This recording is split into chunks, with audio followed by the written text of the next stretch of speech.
கர்மங்கள் எல்லாம் பிரகிருத்தியாலேயே செய்யப்படுகிறதென்றும் ஆன்மா செயலற்றதென்றும் யார் பார்க்கிறானோ அவனே பார்க்கிறான் அப்படிங்கிறார். திரும்பவும் கர்மங்கள்லாம் பிரகிருத்தியால் தான் செய்யப்படுது, அதாவது பூலோக பொருள்களால் தான் செய்யப்படுது.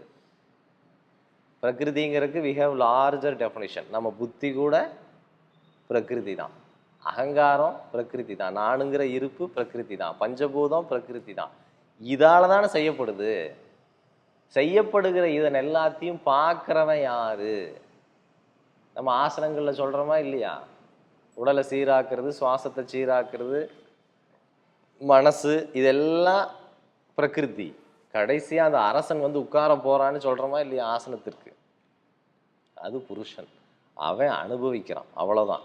அவனை யார் பார்க்கிறானோ அவனே பார்க்கிறான்.